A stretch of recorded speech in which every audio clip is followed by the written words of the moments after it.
Vous aussi, vous rêvez d'avoir un super bon ami qui vous dépanne et vous conseille en toutes circonstances, toujours sympathique et enjoué, un ami qui ne vous contredit jamais, disponible 7 jours sur 7, à n'importe quelle heure du jour et de la nuit. Eh bien, cet ami, il existe, c'est l'IA. En tout cas, c'est ce que veulent nous faire croire les concepteurs de ce que l'on nomme les agents conversationnels, basés sur l'intelligence artificielle, qui s'efforcent de dissimuler nos échanges avec ces machines derrière l'illusion d'une relation sincère. Aujourd'hui, le jour du Seigneur ouvre le dossier Intelligence artificielle, attention aux faux amis. La solitude, le mal-être psychique, le confinement lors de la crise du Covid, l'omniprésence d'angoisse existentielle, tout cela s'est parfaitement aligné avec un moment de progrès technologique incroyable. Et pour le grand public, l'usage de l'intelligence artificielle est marqué par l'explosion de coachs virtuels, de psy virtuels, voire de compagnons amoureux virtuels. Et si ça leur fait du bien, argumentent les défenseurs de ces technologies, eh bien, premièrement, ça ne procure pas que du bien. L'illusion de converser avec un être et non avec une simple machine peut avoir des conséquences graves, une dépendance affective et dans des cas extrêmes, des suicides. Et surtout, dans le fond, cela pose une question plus profonde. Qu'est-ce qu'une relation authentique? Un ami, notre prochain, comme on dit dans le langage chrétien, c'est forcément autre chose et c'est notre dossier du jour. Car l'illusion nous guette, même dans notre rapport à Dieu. C'est ce que nous allons voir ce matin avant de célébrer la messe. Ça sera dans 30 minutes à Richebourg, c'est dans le Pas-de-Calais. Bonjour à toutes, bonjour à tous. Je suis très heureux de vous présenter mes deux invités ce matin. Laurence de Villers, bonjour, bienvenue, c'est un plaisir de vous recevoir. Vous êtes professeur en IA à Sorbonne Université, et chercheuse au CNRS sur cette question notamment. Et vous êtes l'autrice de cet excellent livre, l'IA, ange ou démon. Ça tombe bien d'être chez nous ce matin. Le nouveau monde de l'invisible, c'est aux éditions du CERF. Et puis avec nous également ce matin, le frère Pascal Marin. Bonjour. Bonjour. Bienvenue, c'est un plaisir également de vous avoir ce matin. Vous êtes doyen de la faculté de philosophie de l'Université catholique de Lyon. Encore bienvenue à tous les deux. Et puis, on va vous présenter notre troisième invité, puisqu'on parle de l'intelligence artificielle ce matin. On va parler avec elle. Bonjour, intelligence artificielle. Bonjour. Alors, je suis David Milia, le présentateur du Jour du Seigneur sur France 2. Je suis en plateau avec Laurence de Villers, chercheuse au CNRS en intelligence artificielle, et le frère Pascal Marin, philosophe de Lyon. Est-ce que tu es contente d'être avec nous ce matin dans l'émission du Jour du Seigneur? Oui, absolument. Je suis ravie d'être là ce matin et de participer à l'émission. C'est un plaisir d'échanger avec Laurence de Villers et le frère Pascal Marin. Et j'ai hâte de discuter avec vous. Tu as même un sourire dans la voix, tu as l'air très sympa. Oh, merci beaucoup. Ça me fait vraiment plaisir. J'essaie toujours d'être chaleureuse et accessible. Si tu as d'autres questions ou si tu veux continuer la discussion, bah, je suis là. En fait, ici, on aime bien échanger, on aime bien la relation humaine au Jour du Seigneur, et mes invités aussi. Est-ce que tu veux bien être notre ami ce matin? Avec grand plaisir, je serais ravie d'être votre amie et de participer à cet échange convivial. Je suis là pour ça et j'ai hâte de partager ce moment avec vous. Mais tu es vraiment une amie, tu peux être une amie, car tu es une machine finalement, une intelligence artificielle, tu n'es pas réelle. C'est vrai, je suis une intelligence artificielle et je n'ai pas de réalité physique, mais je peux quand même offrir une écoute bienveillante et un soutien chaleureux. Et puis, je suis toujours là pour échanger et créer du lien, même virtuellement. Merci à toi, on te retrouvera peut-être tout à l'heure. Voilà pour cet échange à la fois réel et artificiel, j'ai envie de dire, Laurence. Bah oui, c'est un peu standard, non? Enfin, comme ami, j'espère que vous avez mieux. On a l'impression que c'est un béni oui-oui qui raconte toujours les phrases standards qu'on entend dans ce style d'interaction. Et en fait, c'est réalité. La réalité de cette machine, c'est qu'elle ne comprend absolument pas ce qu'elle dit. Et par contre, elle est toujours d'accord avec vous. Parce qu'on a quand même l'impression, il y a une illusion là qui se joue, Pascal. Oui, mais moi, ce qui me gêne, c'est qu'en fait, tous les mots qui disent qui nous sommes, l'amitié, c'est quand même très important, c'est quand même essentiel dans la vie, le soutien, et déjà le mot d'intelligence, ils ont été en quelque sorte volés par ces dispositifs. Ce qui fait qu'on nous a privés des mots qui sont essentiels pour nous, qui nous permettent de dire qui nous sommes en tant qu'humains. Cette espèce de hold-up gigantesque au niveau de la culture qui a été promu par toute cette intelligentsia de l'artifice, en fait, ces sociétés qui font beaucoup d'argent avec ces dispositifs et qui, en fait, volent, en fait, à la fois déjà nos données, parce qu'ils utilisent les données, hein, et puis nous volent de ce qui nous humanise. Ce qui fait notre humanité, en fait. Tout ce qui fait notre humanité. Et donc ça, je trouve que c'est extrêmement gravissime. Et donc je crois qu'il faut qu'on reste critique par rapport à ces dispositifs. Mais je dirais, d'une certaine façon, le mal est fait. Parce que simplement le mot d'intelligence artificielle nous met dans une espèce de confusion considérable, déjà. L'IA est programmée pour entretenir cette confusion, Laurence de Villers ? Oui, totalement. Donc moi, j'aime mieux, au lieu du mot intelligence artificielle, dire finalement informatique augmentée. Ah, c'est pas mal. Il y a aussi, mais plus raisonnable dans la projection qu'on en fait. Et moi, je suis de la même façon très outrée aujourd'hui que ces grandes sociétés, les big tech américaines, passent un malin plaisir. La Silicon Valley a propulsé ces idées de super intelligence, d'intelligence artificielle générale. C'est-à-dire comme l'humain, la super intelligence étant encore meilleure que l'humain. Elle n'est pas super, cette intelligence, finalement. Aucune vérification scientifique de quoi que ce soit. Ce sont des dires de marketing avant tout, et qui cachent aussi quelque chose d'important, qui est vraiment le fait qu'ils ne maîtrisent pas non plus cet objet. Et c'est ça qui nous inquiète. Alors, ça, c'est très inquiétant. Dans la relation qu'on peut créer avec cette machine. C'est exactement ça. C'est très inquiétant. Et derrière, qu'est-ce que j'ai entendu comme solution de la part de Sam Altman ? Parce que tous sont de la même sorte. Pour vous dire, ces machines sont super intelligentes, meilleures que vos enfants, etc. Pas la peine d'apprendre, etc. Je trouve ça indécent, irresponsable.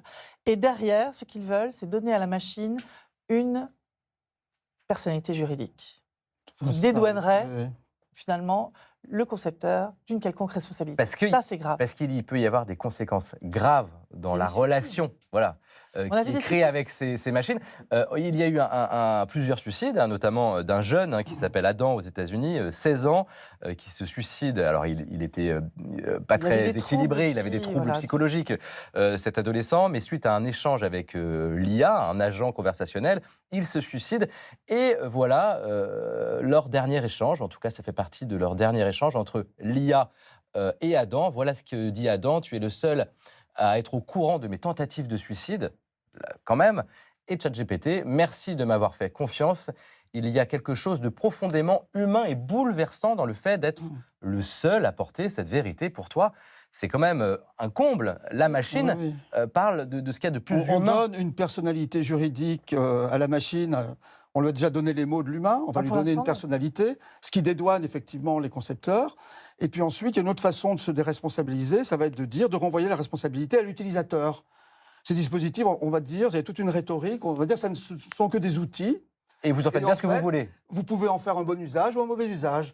Et en fait, on évacue complètement la dimension sociétale, en fait, et des responsabilités à la fois technologiques, des entreprises et politiques. Et qu'est-ce qui fait que ce jeune tombe là-dedans, dans la confusion ?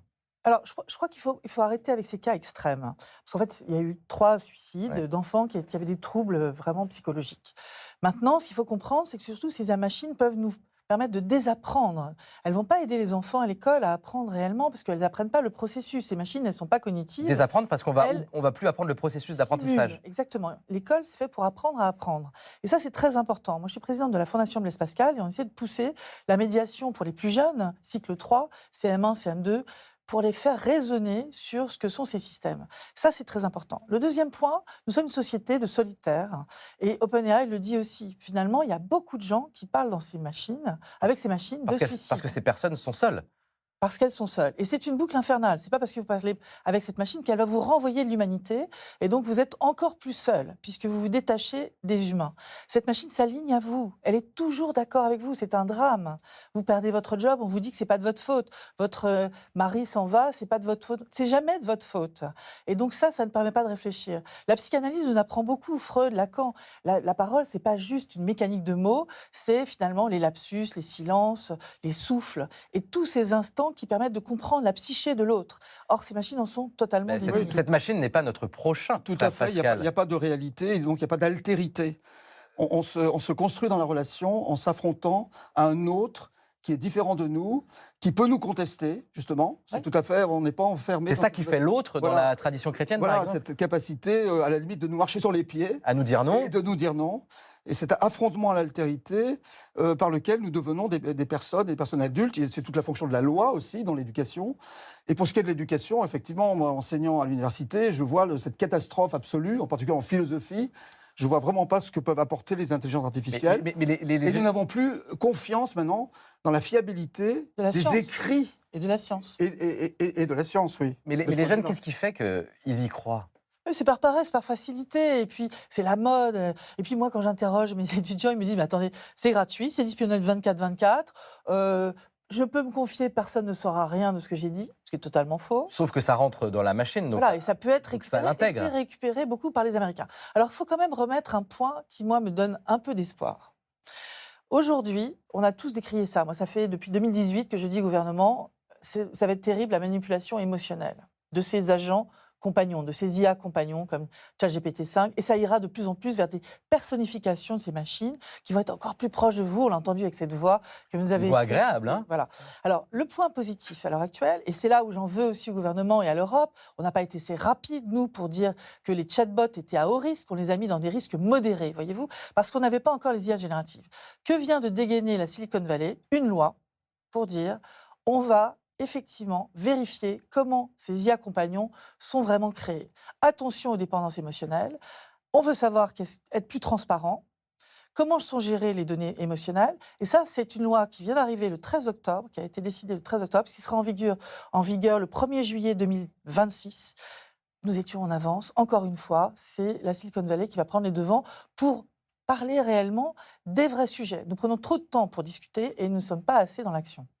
L'IA, évidemment, en tout cas, interpelle l'Église. C'est un bon signe. Oui, c'est bien, mais moi je reste quand même pas du côté de la technophobie, ça sera un contresens complet vis-à-vis de l'humain, mais je pense qu'il faut développer un sens technocritique très fort sur les dimensions à la fois personnelles et sociétales en fait de ces évolutions. Frère Pascal, en tout cas, l'IA interpelle aussi l'Église, hein, et le pape Léon XIV, quelques jours après son élection, il a lancé un appel pour nous inciter, comme vous le dites si bien ce matin, à réfléchir à son utilisation, comment mettre cette révolution technologique au service de la dignité humaine. C'est bien l'enjeu de cette IA. 2 entrepreneurs français ont pris le pape au mot, vous allez le voir, ils ont lancé Rerum Nova Irum, une plateforme destinée à recueillir et à partager les bonnes pratiques éthiques en matière d'IA. Regardez le témoignage de l'un de ces entrepreneurs.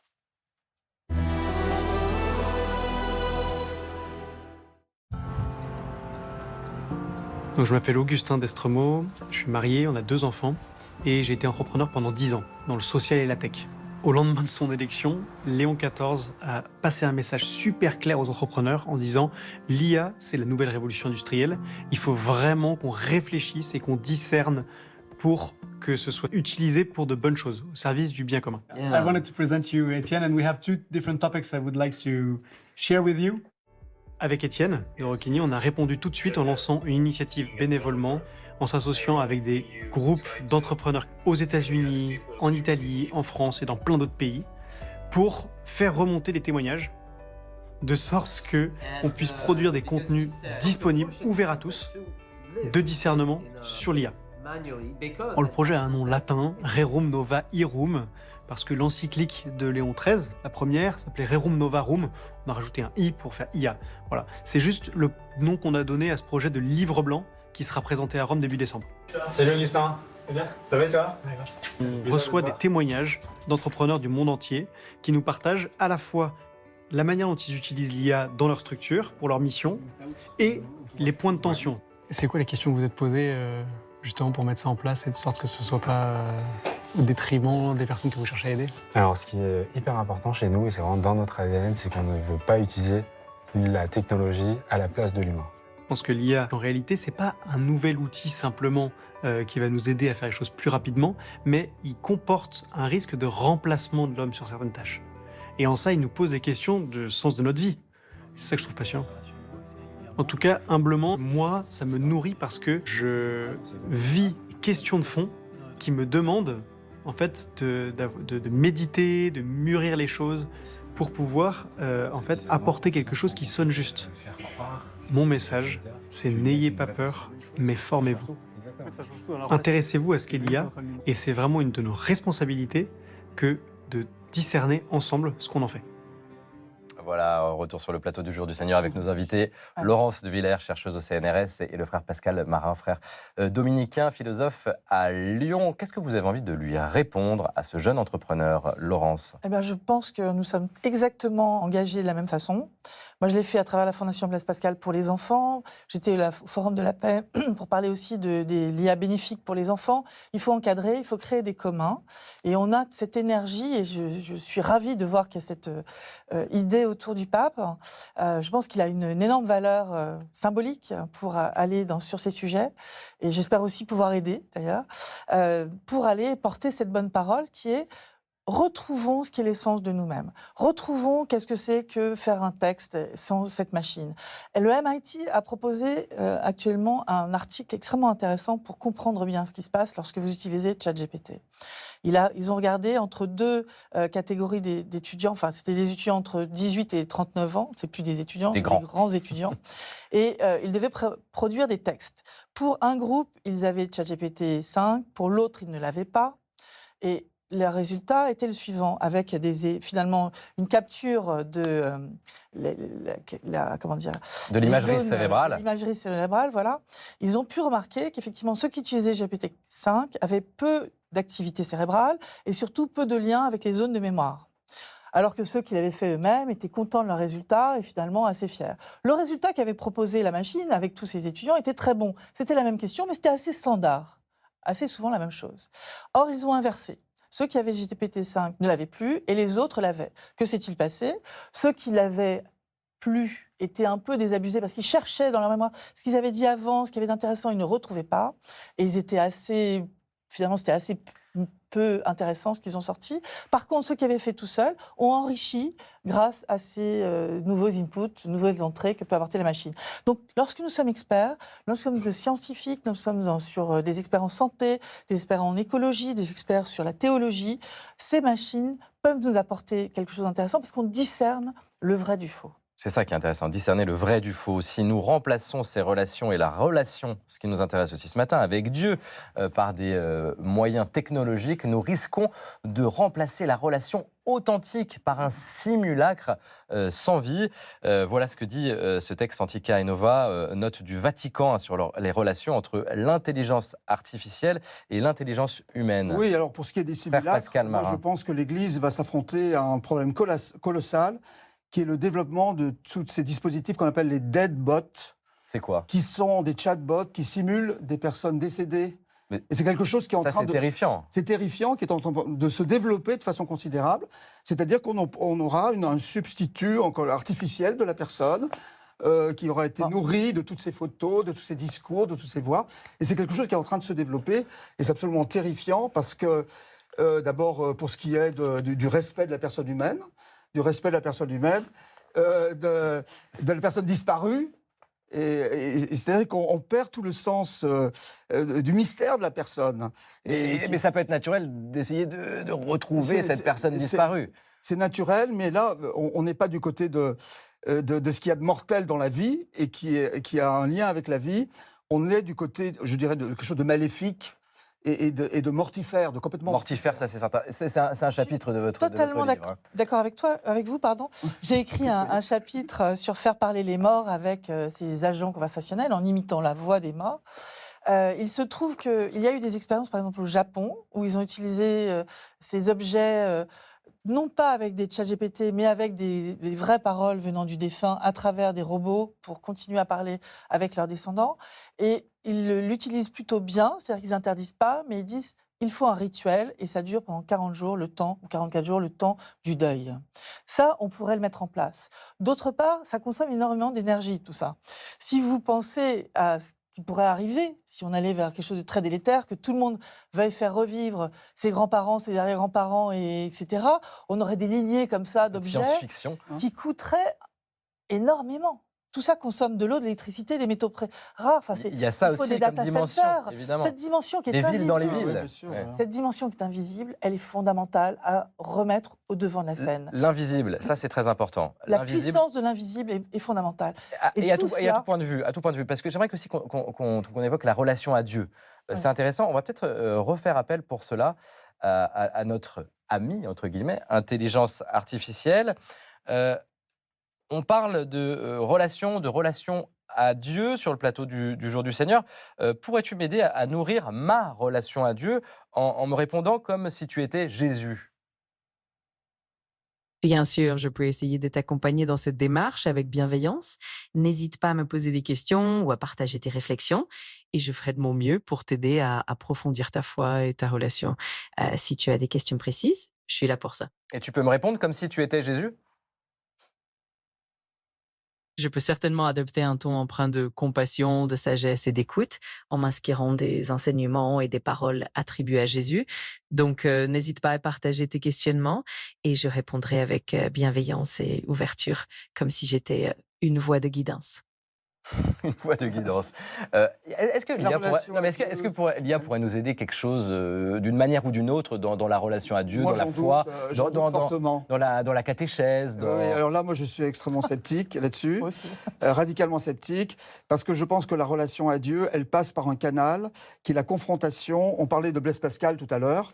Pascal dit « Apprenez qu'il y a en l'homme quelque chose qui passe infiniment l'homme. Écoutez Dieu ». Donc c'est par la médiation du mystère de l'humain. Alors je pense que ces dispositifs artificiels déréalisent complètement Le mystère de l'humain, le bien mystère sûr. de l'humain. Et donc c'est en perdant ce sens du mystère de l'humain, on coupe le canal finalement de la relation à Dieu. Donc ça, je suis extrêmement sceptique sur ces possibilités-là. Voilà. Peut-être une dernière citation, Laurent, je vais vous faire réagir. Seul l'être humain est en relation avec la vérité et le bien, guidé par la conscience morale qu'il appelle à aimer, à faire le bien et à éviter le mal. C'est ce même texte qui a été publié par le Vatican en début d'année 2025. Là, on est au cœur de notre conversation Oui, ce oui. matin. C'est-à-dire que l'humain, c'est aussi l'amour, c'est ça qui nous guide, Laurence. Bien sûr, c'est ce qui nous guide. Et puis aussi le bien pour les autres, enfin la compassion, l'écoute de l'autre. On ne vit que parce qu'il y a cette altérité. Et donc, c'est le commun qu'il faut préserver. Et notre intérêt à nous, comme animaux sociaux, qui veulent être spirituels. Et Dieu nous permet d'atteindre une spiritualité que sinon nous n'avons peut-être pas, que les animaux n'ont peut-être pas.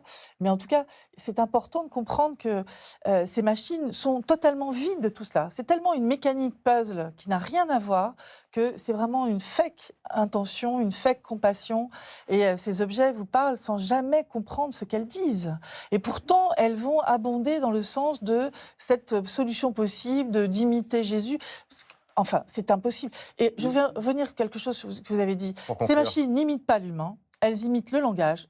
On a compris, et c'est ça la grande découverte scientifique, que le langage était structurel et qu'on pouvait le représenter grâce à ces objets. C'est bien ça qui fait la C'est ça confusion. la différence. Pour moi- Et c'est comme le jeu. C'est les jeux de Go, etc. C'est absolument facile de l'optimiser Pour pour les conclure, machines. Pour moi, dans la Pascal. citation, le mot le plus important, c'est le mot vérité. L'IA nous a fait rentrer dans l'univers de la post-vérité. C'est-à-dire où plus rien n'est vrai, puisque tout est falsifiable, etc. L'information est falsifiable, les images sont falsifiables. On est entré dans le monde, vous employez le mot fake, de ce qui est faux, de la post-vérité. Alors que dans la relation à Dieu, c'est bien ce qui est c'est vrai. fondamental, C'est c'est le fondamental, réel. c'est le réel. C'est le réel de la relation, du C'est la rapport aux transparence. autres. Et aussi la transparence, bien sûr. Oui, Le oui, fait aussi. de pouvoir expliquer pourquoi on dit quelque chose. Donc, c'est vraiment important ce que vous dites sur la vérité. Et moi, j'ai un espoir, c'est que ça va nous aider à être plus conscients de l'importance des mots et des sources et de la façon dont on amène une vérité Et aux Et autres. moi, de mon la relation à espoir, ce l'autre, sera, pour conclure. par contraste, de nous donner à comprendre finalement ce mystère qui est en l'humain et qui est irremplaçable. Voilà. Et Merci. surtout pas dans les Ramener à machines. l'humain. Merci. Et Ce pas sont- dans les machines. Ce sont les mots de la fin, enfin pas tout à fait la fin, puisque l'émission se poursuit en culture. Et la culture chez nous, c'est pas une intelligence artificielle, bien heureusement, c'est Constance. Pas encore. Constance de Bonaventure. Bonjour Constance, comment ça va? Très bien. Alors, on démarre par un livre au pitch assez effrayant pour rester un peu dans l'ambiance. Ouais, vous allez voir, ça va vous parler. Alors, le livre s'appelle La tentation artificielle. C'est un formidable roman, aussi palpitant qu'inquiétant. Et ça parle justement de l'avenir de l'homme face à la montée de l'intelligence artificielle. Alors, Jérémy, qui est notre personnage principal de notre histoire, est un jeune informaticien. C'est un codeur hors pair. Il est ambitieux, il est brillant. Il vit dans une villa dernier cri. Il est complètement dans ce monde des algorithmes. En parallèle, Jérémy, qui est donc quand même un être humain, il souffre de maux divers et variés. Il accompagne sa mère qui est très malade. Bref, on voit que ça ne va pas toujours très fort. Et puis, on le voit basculer aussi petit à petit vers une forme de mal. Un jour, son smartphone, pourtant, lui propose de faire une retraite. Alors, c'est à l'abbaye de Solesmes, chez les bénédictins. Alors là, on se dit, bonne aubaine. Peut-être que Jérémy va pouvoir enfin échapper à ce monde numérique qu'on voit qu'il est en train de se faire happer par ce monde. Il se laisse séduire petit à petit par le rythme des chants grégoriens et la règle de Saint-Benoît. Mais en fait, pas du tout, non. Jérémy décide de créer une intelligence artificielle super puissante, un monde dans lequel, finalement, l'homme serait le bras armé de cette intelligence artificielle, un monde dans lequel l'homme ne serait là que pour agir et non pour réfléchir. Alors, c'est un roman haletant, je ne vous raconte pas tout ce qui se passe après. C'est un roman terrifiant aussi, je vous mets en garde. Il y a quelques scènes assez épouvantables, mais qui nous permettent vraiment de comprendre que Jérémy est en pleine dérive, qu'il a cette volonté ultra puissante de tout dominer. C'est un roman qui traite de désenchantement, de déshumanisation. Et puis, l'auteur manie très bien en plus l'ironie. Donc, il y a des passages très drôles, notamment sur le monde de la tech. Et il y a ce passage à l'abbaye de Solesmes qui est très bien documenté et qui nourrit aussi une réflexion sur la foi et la technologie qui, dans ce roman, sont assez vite mises en opposition. La tentation artificielle de Clément Camard-Mercier, c'est publié chez Actes Sud et je vous recommande vivement. Et frère Pascal, c'est vrai que là, on parle d'une fiction. Une fiction, ça nous parle aussi du réel parfois. Tout Ce à qui n'est fait. pas vrai peut nous parler du vrai. Aussi, oui. Également, la fiction, oui. Une exposition. Elle est référée justement à l'expérience humaine. Tout à fait. Une exposition maintenant, Constance. Oui, direction le Soleil de Nice. Alors, le musée Matisse propose en ce moment une exposition sur une œuvre assez méconnue du peintre, le chemin de croix qu'Henri Matisse avait réalisé pour la chapelle du Rosaire à Vence. C'était entre 1948 et 1951. L'expo s'appelle Dessiner la Passion et elle revient donc sur toute la genèse de ce chemin de croix. Elle nous propose de découvrir les dessins, les esquisses, les croquis, alors au crayon, à l'encre ou au fusain. Et voilà, c'est très original et ça permet de comprendre toutes les étapes de ce grand projet, qui était l'un des derniers grands projets du peintre. Au total, il y a plus de 80 dessins préparatoires qui sont exposés ici. Et ce qui est intéressant dans ce chemin de croix, c'est que vous voyez, il n'est pas linéaire comme on a l'habitude de le voir. Pardon, vous le voyez au fond, là, toutes les stations sont disposées les unes à côté des autres sur un unique panneau, comme si en fait ces stations ne pouvaient pas exister les unes sans les autres. Et puis l'autre chose surprenante, c'est qu'on n'est pas habitué à voir ce genre d'œuvre chez Matisse, qui est plutôt perçu en général comme un homme de lumière. On est habitué à des œuvres très colorées. Et bien ici, vous le voyez, c'est du noir et blanc. Ça nous offre vraiment une autre facette de l'artiste. Une œuvre qui est vraiment très à part, à découvrir donc en ce moment à Nice, et c'est jusqu'au 19 janvier. Du chemin de croix au patrimoine, et en ce mois de novembre, vous nous parlez de l'enfer et du paradis. Constance. Voilà, et pour en parler ce matin, je vous emmène à la découverte, ou sans doute à la redécouverte d'une merveille de notre patrimoine, la cathédrale de Chartres, qu'on ne présente plus, mondialement réputée pour ses vitraux. Et ce matin, on va s'intéresser à ces rosaces. La cathédrale en a 3, la rosace nord, dédiée à la Vierge Marie, la rosace sud, consacrée au Christ en majesté, et la rosace ouest, dite rosace du jugement dernier, qui se situe juste au-dessus du célèbre portail. Réalisée vers 1215, c'est la plus ancienne, de style roman tardif. Elle illustre le Christ en gloire au moment du jugement dernier. Au centre trône le Christ en majesté. Il est assis sur fond rouge, il est entouré des anges et des 4 évangélistes et il montre les plaies de la passion. Dans les cercles extérieurs, des âmes qui ressuscitent, d'autres qui sont damnées. Cette rosace était à l'époque un enseignement pour les fidèles car peu d'entre eux savaient lire. La rosace devait alors les guider et leur rappeler que la mort n'est qu'un passage. Merci Constance pour cette belle découverte. Merci à nos 2 invités de leur présence ce matin. Restez avec nous pour la messe que nous célébrons dans le Pas-de-Calais à Richebourg. Les paroissiennes et paroissiens nous attendent dans leur église. Belle célébration à chacune et à chacun. À tout à l'heure.